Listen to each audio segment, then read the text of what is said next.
Baik, bismillahirrahmanirrahim. Assalamualaikum warahmatullahi wabarakatuh.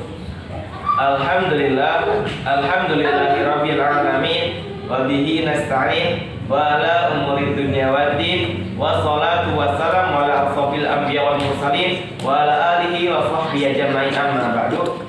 Sebelumnya perkenalkan, saya Fadil Mubarak, mahasiswa Sekolah Tinggi Pendidikan Agama Islam Persis Jakarta, dengan nomor induk mahasiswa yakni 20210298. Pada kesempatan ini saya akan membuat media pembelajaran untuk melaksanakan ujian praktek pada mata kuliah media pembelajaran dengan tema mengurus jenazah pada materi PAI kelas 11.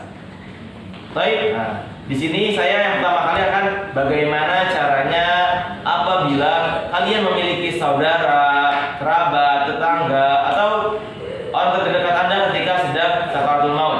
Oke, pada kesempatan ini saya akan membawa contoh. Contohnya insya Allah dari murid saya sendiri. Dari saya.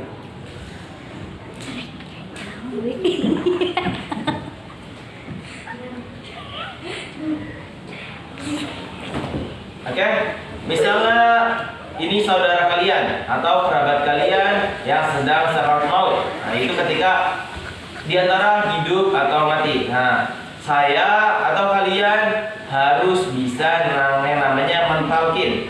Talkin apa sih? Membantu membaca la ilaha illallah. Seperti ini contohnya. La ilaha illallah. Nah, berulang kali hingga kerabat kalian itu bisa mengucapkannya, sehingga dalam keadaan meninggal husnul khotimah insyaallah. Oke, selanjutnya apabila kalian kerabat kalian kebetulan wafat atau meninggal, maka yang pertama kali kalian lakukan adalah menutup matanya. Kan kalau orang meninggal itu biasanya matanya terbuka, maka yang harus kalian lakukan adalah yang pertama kali adalah menutup matanya. Jadi kalian tutup matanya dengan tangan, pelan-pelan aja, nggak usah terburu-buru, karena insya Allah langsung tutup. Yang kedua adalah menaruh kedua tangannya atau menaruh beban di atas perutnya seperti ini. Kenapa kalian harus menaruh menaruh beban di atas perut? Karena agar calon lain ini tidak kembung, tidak terisi perutnya sehingga perutnya membesar. Makanya tujuannya menaruh beban di atas agar tidak membesar perutnya. Selanjutnya adalah kalian harus bersiap-siap untuk membersihkannya, memandikannya. Oke, itu akan di video selanjutnya. Baik, langkah selanjutnya adalah memandikan jenazah. Pada awalnya, memandikan jenazah kita harus memulai dari tubuh bagian kanan. Sebagaimana ketika kita berwudu, kita mendahulukan bagian sebelah kanan, lalu dilanjutkan dengan sebelah kiri. Lalu langkah yang selanjutnya adalah mengangkat kepala jenazah sehingga posisinya hampir seperti posisi duduk. Ini untuk bertujuan mengeluarkan kotoran dari perut jenazah. Selama memandikan, pastikan untuk menyiram air yang cukup agar kotoran dapat dibersihkan dengan baik sehingga tidak ada tersisanya kotoran yang tergenang. Lalu petugas memandikan jenazah perlu membungkus tangan mereka dengan kain kasar dan membersihkan kemaluan jenazah dengan menyiramnya dengan air. Lalu langkah selanjutnya adalah niat dan memudukan jenazah. Ya, kita sebagai petugas harus meniatkan untuk memudukan jenazah seperti mana kita berwudu, kecuali kita tidak perlu berkumur dan menghirupkan airnya ke dalam hidung. Jadi kita hanya mewudukan seperti biasa kecuali dua hal tersebut. Lalu yang terakhir adalah membasuh tubuh jenazah. Kita harus membasuh kepala dan jenggot jenazah dengan busa atau sabun. Kemudian basuhlah bagian kanan tubuhnya. Lalu kita membasuh semua anggota tubuhnya baik dari kepala hingga kaki.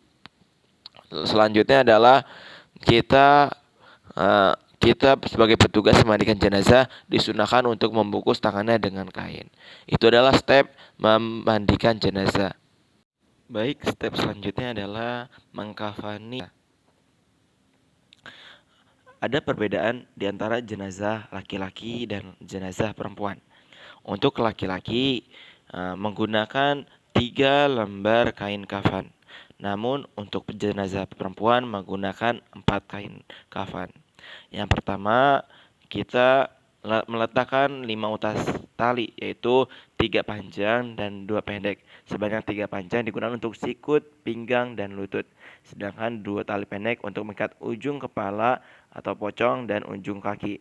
Jumlah tali ini bukan wajib, artinya boleh disesuaikan. Lalu yang pertama, kita harus menggelar kain yang pertama untuk membungkus seluruh tubuh di atas kelima utas tali tadi, sehingga nantinya setelah jenazah diletakkan di atasnya, kain tersebut terletak di bagian kanan jenazah. Lalu yang kedua, gelar kain kedua atau pembungkus seluruh tubuh di sebelah kain ke-1 selebar punggung jenazah dan ditumpangkan di atas tepi kain ke-1, sehingga ketika jenazah diletakkan di atasnya, kain tersebut terletak di bagian kiri badan jenazah. Lalu hamparkan kain ketiga di atas kedua lembar kain yang sebelumnya dan letakkan pada bagian pinggang sampai kaki jenazah. Lalu taruhlah hamparan kapas, serbuk kayu cendana, dan wewangian lainnya di atas susunan kain tersebut. Kemudian angkat jenazah dan letakkan di atas kain kafan yang telah disiapkan tadi. Lalu tutuplah dahi, hidung, 2 telapak tangan, lutut, jari-jari kaki jenazah dengan kapas, termasuk lubang dubur, lubang hidung, dan kedua telinga. Mulailah membungkus jenazah dengan diawali dari kain yang ketiga yang paling atas atau sarungnya, lalu disusul kain kedua dan ke-1 secara berurutan. Ikat bagian siku, pinggang, lutut, kaki, dan atas kepalanya dengan tali yang telah disiapkan. Sebaiknya tali pocong diikat ketika jenazah berangkatkan ke pemakaman. Baik, pada step selanjutnya adalah menyolatkan jenazah. Menyolatkan jenazah hukumnya adalah fardu kifayah, jadi tidak wajib semuanya untuk menyolatkan, hanya sebagian juga tidak masalah. Namun sholat jenazah itu terdiri dari jenazah, imam, serta makmumnya. Nah, untuk makmum itu harus rapat, jadi pundak dengan pundak itu harus bertemu, kaki dan kaki harus bertemu. Oke, kita akan melaksanakan sholat jenazah yang terdiri dari 4 takbir. Takbir pertama dengan membaca Al-Fatihah, takbir kedua membaca sholawat, takbir ketiga membaca doa untuk bagi mayit, dan takbir keempat doa juga. Oke, kita akan melaksanakan sholat jenazah. Oke. Pada takbir Allahu Akbar. surat Al-Fatihah. Lalu di takbir kedua kita membaca sholawat. Allahu Akbar. Kita membaca doa untuk sang mayit seperti Allahumma ghfir lahu atau Allahumma ghfir laha. Lalu takbir keempat adalah membaca doa Allahumma la tahrimna ajrahu wa la tahrimna ba'dahu wa ghfir lana wa lahu. Assalamualaikum warahmatullahi wabarakatuh. Assalamualaikum warahmatullahi wabarakatuh. Baik, step selanjutnya adalah memakamkan jenazah. Yang harus diperhatikan sebelum menguburkan jenazah, yang pertama adalah mempersiapkan lubang kubur. Jadi kita harus mempersiapkannya, di antara lain adalah kita harus mempersiapkan lubang harus dalam, yaitu sekitar 50 cm lebih. Lalu bentuk lubang, pastikan bentuk lubang sesuai dengan kondisi jenazah. Lalu menguburkan di pemakaman muslim. Dianjurkan untuk jenazah muslim untuk dikuburkan di pemakaman muslim. Lalu waktu menguburkan jenazah, baiknya menguburkan jenazah ketika matahari sudah masih terlihat jelas. Lalu tata cara menguburkan jenazah. Yang pertama, meletakkan jenazah di tepi menutupi lubang atau liang kubur sebelah kiblat, lalu ditaruh papan kayu dengan posisi agak miring agar jenazah tidak langsung tertimpa tanah. Lalu selanjutnya letakkan jenazah dengan memasukkan kepalanya dari arah kaki kubur atau dari posisi selatan. Lalu posisi jenazah yakni miring ke kanan menghadap kiblat dengan tubuh yang ditopang dengan batu pipih atau papan kayu. Tujuannya agar jenazah tidak terlentang.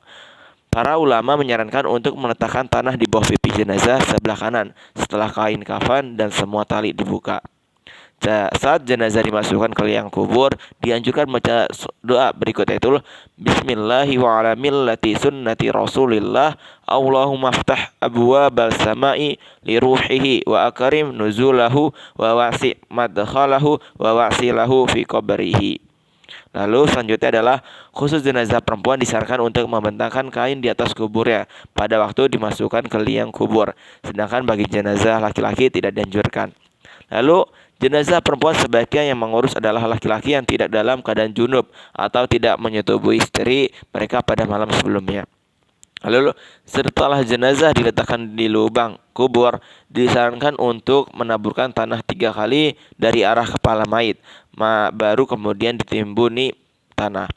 Lalu yang terakhir, membaca doa setelah selesai menguburkan jenazah. Doa tersebut dibaca sebanyak 3 kali. Bacaan doanya adalah Allahumma ghafir lahu atau Allahumma ghafir laha atau Allahumma sabithu atau Allahumma sabitha. Itu adalah tata cara mengubur jenazah. Terima kasih. Tujuan pembelajaran ini adalah untuk membekali siswa-siswi salah satu skill sosial, yaitu pemulasaraan jenazah. Selain itu, untuk mengingatkan kembali tentang hakikat kematian, bahwa kelak saat mati, orang lain yang mengurus jenazahnya.